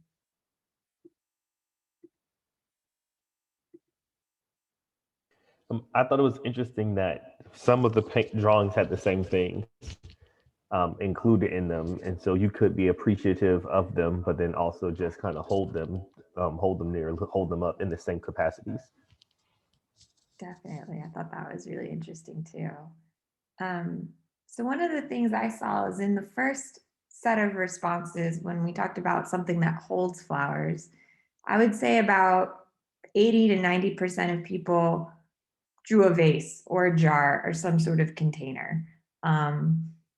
And then in the second set, when I kind of reframed that question, perhaps more openly, there were so many different, I mean, to Kyle's point, it was cool because there were some similarities and connections between the different drawings, but there were a lot of different responses that happened. So moving to the next slide, I think a lot of times, and I love this quote from Albert Einstein that says, if I had an hour to solve a problem and my life depended on the solution, I would spend the first 55 minutes determining the proper question before I ask. For once I know the proper question, I could solve the problem in 5 minutes.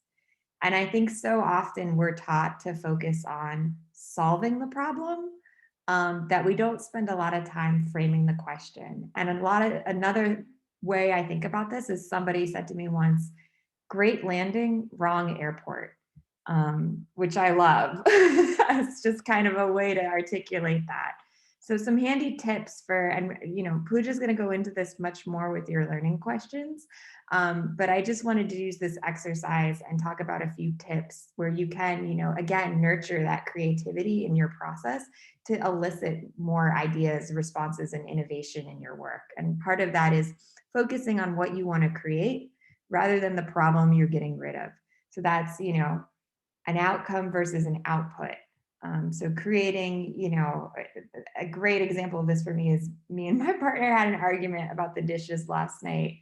And we were very focused on getting those dishes clean and not how we make more space for there to be time to do the dishes. And so tonight we've scheduled time to do the dishes together and have like a dish dance party. So again, focusing on the outcome versus the output, which is those clean dishes. People focused. So all of you are working with human beings. So really framing it with those humans in mind. And then finally, just keeping questions open. So again, reframing those questions over and over can help elicit different responses. So I'm going to hand it over to Pooja now.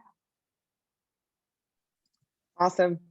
So that brings me to kind of our first little breakout activity, which is to really frame your learning questions using those handy tips that Jenny just gave us. So in this next section, when you're in your kind of project groups, what you'll be doing is going to your homework. So we're giving you a head start on your homework in this breakout session. What you'll do is in section, where are your research questions? Here we go. Okay, so you'll be looking at sections 1 and 2. And the idea is that this is kind of these questions, the way they're framed are designed to guide you to those learning questions. So you'll notice Paul already kind of started on this with you a little bit, but thinking about what are your top problems or challenges? And I think like an example here might be helpful. So for example, this week, I was working with someone from the Nurse Family Partnership. So for those of you who are familiar, they are a home visiting program that support particularly like vulnerable mothers in the very early stages of parenting. So the first 1,000 days pregnancy to the child's second birthday. And so the problem or challenge that they actually came to us with was that a lot of users were dropping out before the end of like that 2 years. So the idea is that they should start in pregnancy and continue through the child's second birthday, but a lot of moms were leaving sometime in between. So that was their problem or challenge. And then it was like, who do they serve? Their priority population. So it was like moms on Medicaid. And it was like a very specific population that they were kind of thinking about. The outcome. So this is what Jenny was talking about, like the problem versus the outcome. And in this case, it was that children were thriving, mothers felt confident. There were like a number of those kind of outcomes that they wanted out of this, rather than kind of, and then what their hypotheses were kind of around, why was that? So if this is the outcome that we're trying to achieve, and people aren't kind of sticking with the program, why might they not be sticking with the program? Like how might they be accomplishing those outcomes potentially in other ways?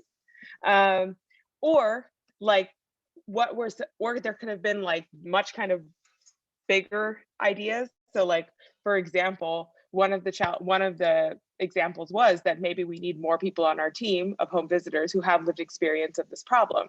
And so people feel like they can't trust their home visitor. But another one was just like, maybe they've actually got this figured out and they're accomplishing these great outcomes already and they don't really need help after the first year. And so a lot of these hypotheses were kind of what these ideas were around why this problem was happening. The problem the idea solves was slightly different for each one. And then what do we need to know? So like, how do we confirm whether that hypothesis is true or not? Hopefully that's helpful, but that should get you to kind of some of those key learning questions, what you still want to know. And this will help you. You might just literally copy paste what you need to know from your priority population here into this section about learning questions, or it might be broader, but this is just like a helpful frame to get to some of those learning questions. And then the next section, right after you get back from the breakout sessions, will be around conducting those interviews to find the answers to those questions. So I will now break you into your project. Sorry, actually, I will now take your questions and then break you into your project groups and leave you for, let's say, about 15 minutes to 15 to 20 minutes to get to those learning questions. Are there any questions? I'm going to open my chat to see if there are questions.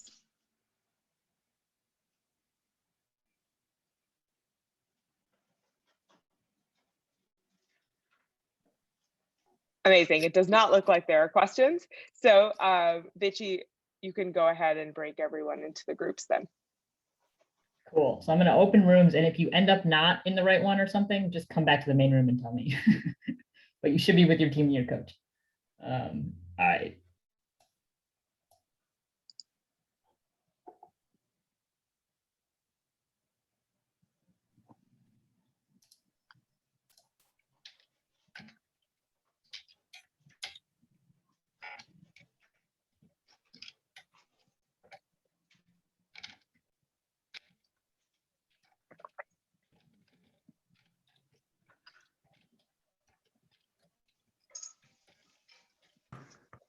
Do you think we should like jump in a breakout room, just like observe or be supportive? I was gonna say, I'm yeah, happy to do that. If anybody wants to, I can put you into whatever group. I'd be particularly interested in the preschool room, very selfishly. Right. How do I, can I add you? Oh, sorry, let me, how does this work? Oh yeah, assign to. Okay, I'll send you in there. Perfect. Anybody else have a group they want to hop in on? I'll go to the middle school. Cool. Assign to, all right.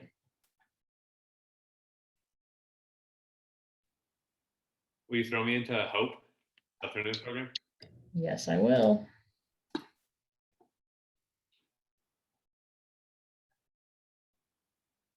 This probably isn't very nice, but I wish that last session, maybe just like give like a thumbs up, a thumbs down, or put it in the chat if you're feeling particularly positive or negative. Checking the chat, I don't see anything alarming. All right, okay. So I hope that was helpful in terms of actually kind of like honing in on exactly the problems you're trying to solve, the outcomes you're trying to achieve. Yes, it is a Friday afternoon, and I will try and get you out of here quick, I promise. Okay, so This next section is really focused on answering those learning questions. So as you thought about those hypotheses, the problem, the questions that you want answers to accordingly, this is like kind of the methods for answering those questions. And this part, I promise, will go pretty quickly. So there's just a few ways that we're going to be really honing in on doing that qualitative research. So one is through interviews, and you guys said you're already quite experienced with doing stakeholder interviews as well as end user interviews. So that's exactly what we're talking about here. The other is shadowing activities. And in some ways, this might be a little odd because you guys do the service provision, but this is kind of taking the outsider's perspective and almost observing, not almost, is observing those activities in action and understanding kind of from your user's perspective how they are experiencing those services. So for example, one of the things we did was in the past, I was working in Madagascar on malnutrition. And so one of the things we did was actually follow mothers to a rural health clinic to understand, not from the doctor's perspective, which is like, oh, they're not going to their prenatal appointments, but understand from the mother's perspective, actually, what are the barriers to going to a prenatal appointment? And so we followed her kind of from the morning to actually having to get her chores done, to feed her older children, to then go to her prenatal appointment on time, and like sat with her in the waiting room. And it just gave us a whole new kind of appreciation for the challenges that were associated with just making it to these prenatal appointments or like vaccination appointments, or you name it, those healthcare things that needed to get done. So the interview activities will help you understand from your user's perspective, kind of in a narrative way, what their experience is like and what their feelings are like. Shadowing will really give you that kind of that empathy side and understand what they're doing and maybe why they're doing it. After you've kind of gathered a lot of data through that interviewing and shadowing, you'll be identifying the patterns and opportunities. And there are some specific ways we do that. I won't go into that today, but that's going to be the focus of our next group session. So why interview and shadow? Will be kind of, the interviews will tell us what your users are saying. The shadowing will show you what your users are doing. And you'll be using kind of your analytical powers, as well as just kind of asking them to understand what they're thinking and feeling. And what we often find is that the way users feel about something really, really influences the way they behave. So for example, I mean, like a very kind of standard example is around going to the gym. Like if you ask people, why don't they go to the gym more often? They'll tell you stuff like, oh, I'm just like so tired, or like the gym is too far away, or I just don't have time. And then even if you put a gym right next door and they have an hour left to themselves, they don't go. And so it's clear that there's sort of this gap between what people say or even what they think of what they would do compared to what their actions actually tell you they do. And it's really their feelings about that activity and getting to a much deeper level there that will tell you, for example, maybe it's like self-esteem once they get there, or maybe it's just really difficult to motivate themselves. And there are like emotional issues tied with doing that activity. So basically, this is the reason you interview and shadow. There's often a big gap between the behaviors you want to see. And this is always the case, even with that nurse family partnership project I was talking about. Mothers really want to do the things that are best for their children, and they find it really difficult to make it to those appointments. And there's a difference between kind of what they say and what they do, and there are barriers, both emotional and practical, to getting to those things, and this will help you understand what those are. And so, like, just to reiterate why we do this empathy research, you might discover opportunities you hadn't seen before or are more important than you thought.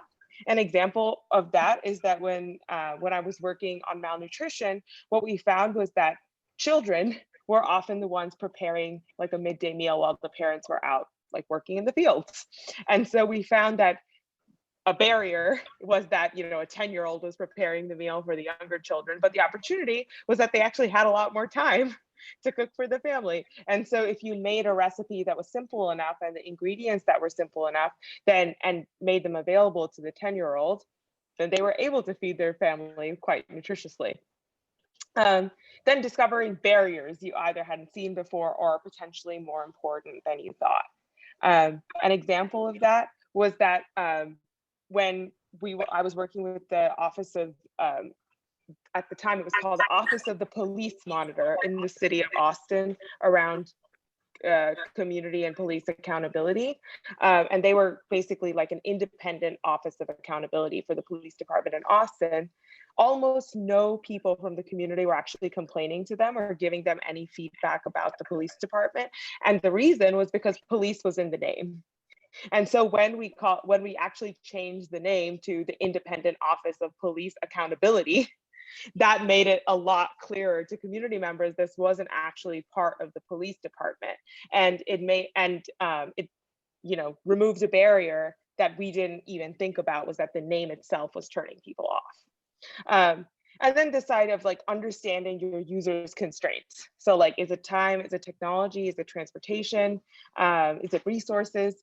Like what is actually stopping them? And then the other side is engaging your stakeholders really meaningfully right away and offering them an opportunity to contribute to solutions rather than just kind of being asked about them or tested on later.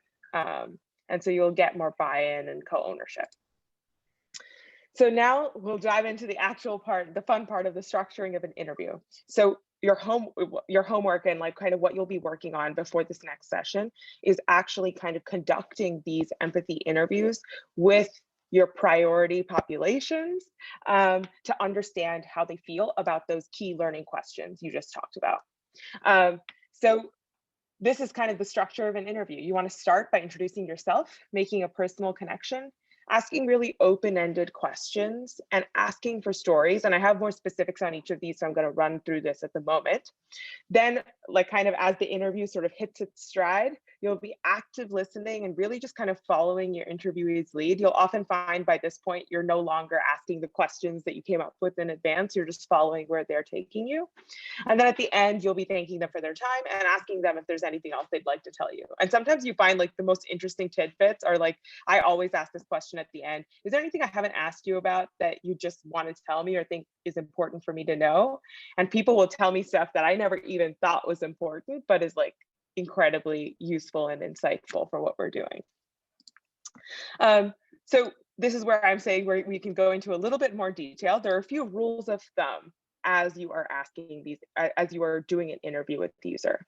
So the first is to try not to ask closed or leading questions. And this is like easier to do than you think. Because it's not just kind of answering, like asking a yes or no question, which we're kind of used to trying to avoid, but it's also even sometimes when you're like very well-meaning and trying to relate to someone, you end up kind of leading them in a particular direction. So for example, I feel this tendency all the time. It's like, if I were you, I would have felt so terrible when that happened. How did that make you feel? And it makes them feel like kind of obligated to say they felt bad too, you know, even if that's not actually true. So what you want to try and do instead is try and ask an open-ended question. So how did you feel when that happened? And it can be literally that simple. And it's often only that kind of level of question that's enough to get them to keep talking. The next thing to kind of keep in mind is asking hypothetical questions. This is also just like so easy to do in the moment. Is this idea around, for example, if you had a challenge with childcare, what would you do? And you immediately kind of put them into that hypothetical, like, why wouldn't you use a gym? Or like, why don't you go to the gym? It's kind of like a hypothetical question versus asking for stories or examples. So in this example, the way to rephrase that would be, tell me about a time when you had a challenge with childcare and what happened.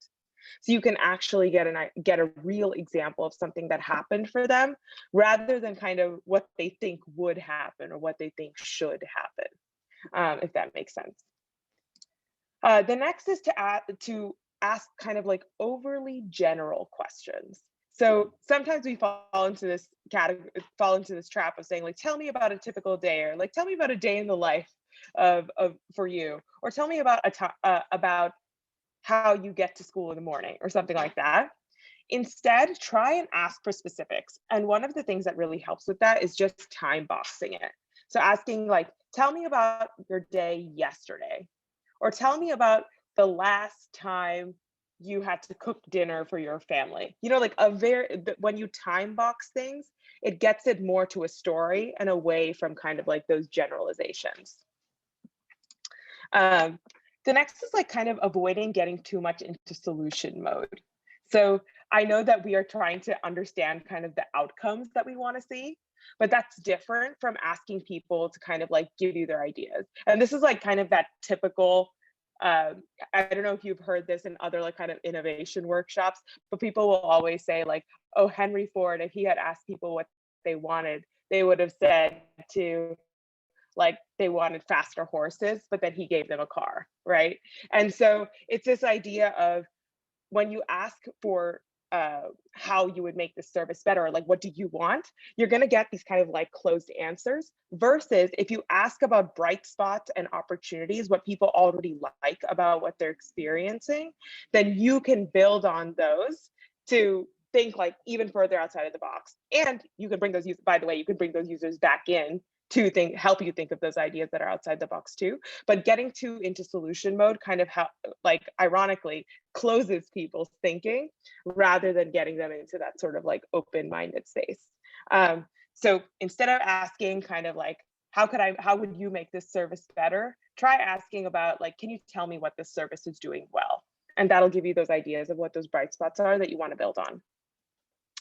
The next one is like kind of trying to avoid being married to your questions. So one of the things that kind of like makes me cringe sometimes, and honestly, I do it too, like, and I listen to my own interviews, is someone would have clearly been kind of excited about something, but I had like 4 more questions to get through. So I'm like, okay, well, changing gears, like, here's my next question. And I hear myself say it, and I'm like, oh my God, why did I do that? And so try not to be overly married to your questions and really follow where your user is kind of excited and has energy. So for example, like instead of saying, thanks, my next question is, or like changing gears, here's my next question, try and like follow what they were asking about. So it seems like that healthcare experience was really hard. Would you mind telling me more about that? And Paul actually brought up a really good point here. At the same time, trying to be pretty sensitive about people's potentially traumatic experiences as well. So I guess use your judgment and make sure you give your user the opportunity to opt out. So if you are saying something like, it seems like that healthcare experience was really hard, even just saying something like, would you be comfortable sharing more about that experience, and giving them the option to opt out of that. But if they are willing, then that can be like an incredibly illustrative and insightful example for you to use for your learning. So I have a breakout opportunity here, but I really don't think we have time because we have 10 minutes. So you'll do this in your homework, and I promise that your coaches will be there as resources for you as you do this. But in your homework, we've broken it down similar to those first 2 questions. Each kind of section and question builds on each other to get you to an interview guide that you could use with your users. And so just to go through a bit of the logistics, during that interview, you will have that guide with you that you've prepared in your homework. You'll have an interviewer, so break into at least pairs. You'll have an interviewer who's kind of the primary person asking questions, and a note taker who's the person that's actually kind of like scribbling down everything that they're saying. The idea is that you don't want the person interviewing to actually be taking notes while they're talking to you, because you want them to be really engaged. You want them to be making eye contact, responding, following up, and not kind of like typing during your conversation.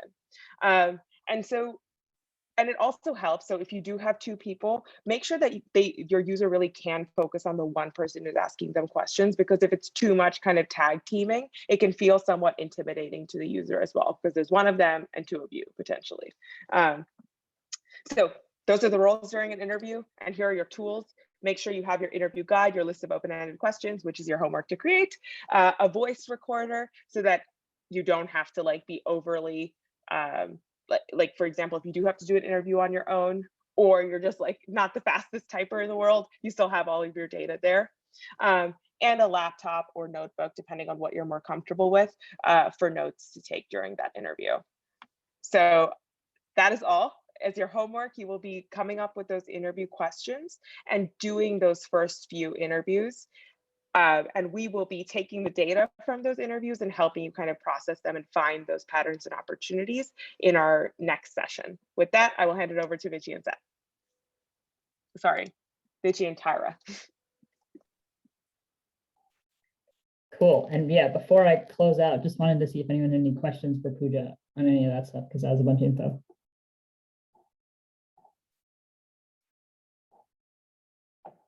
Everyone's like I'm trying to hang off. Everyone's like, get me out of here. It's a Friday evening.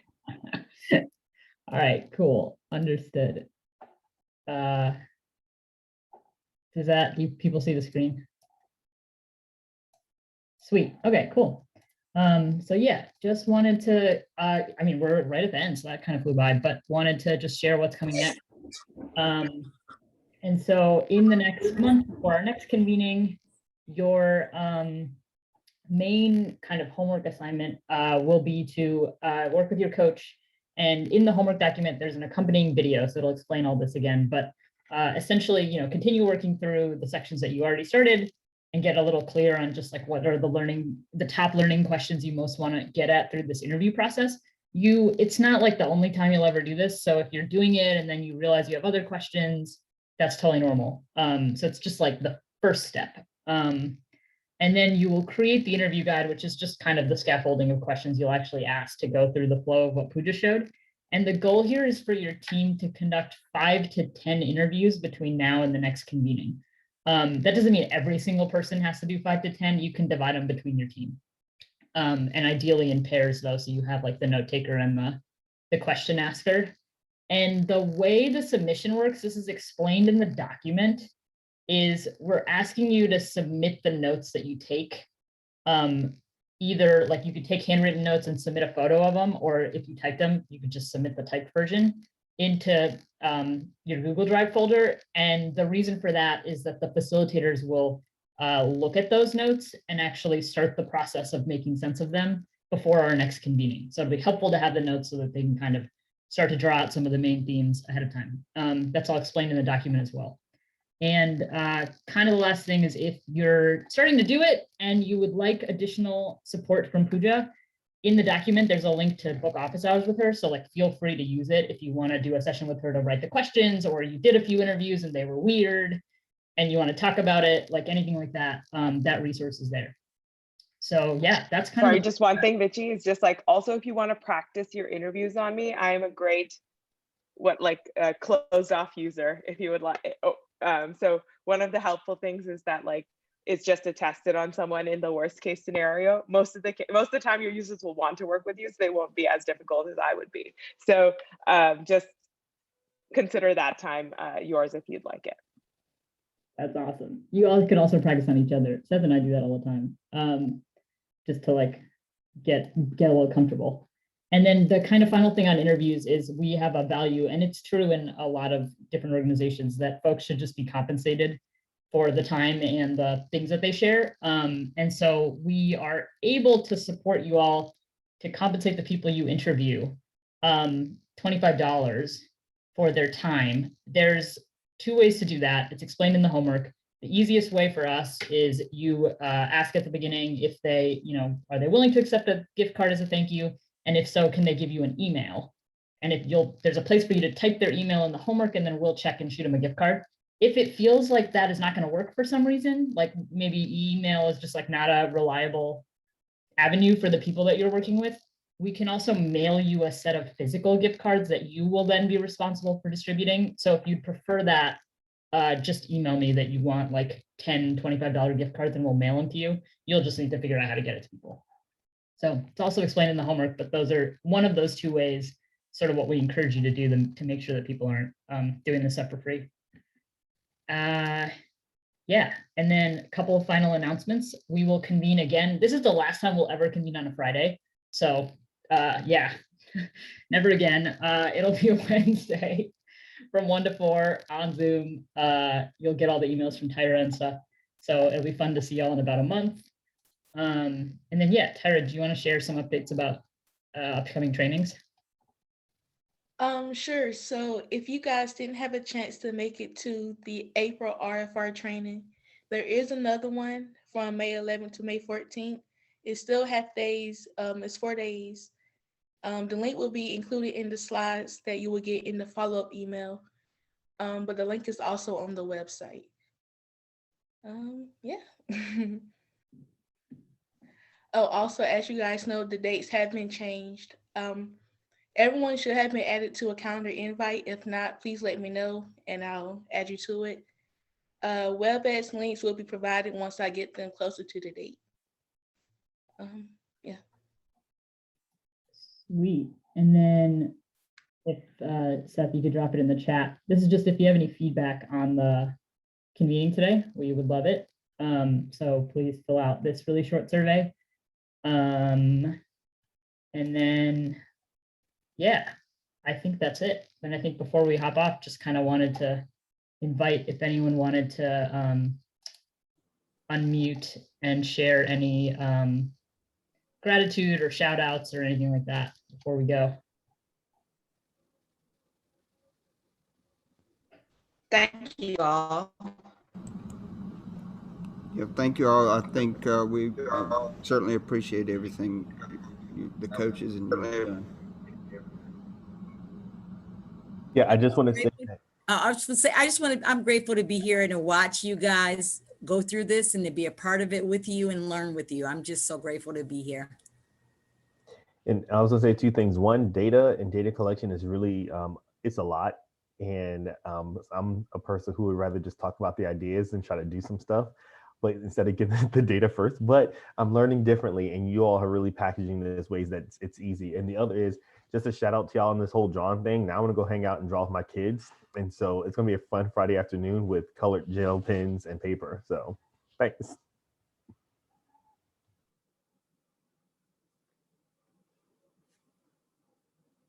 I just want to shout out everybody for just being here, showing up, caring, right? Because you do this work because you care. You care about people, you care about your community, and that is just awesome. So thank you for doing the work.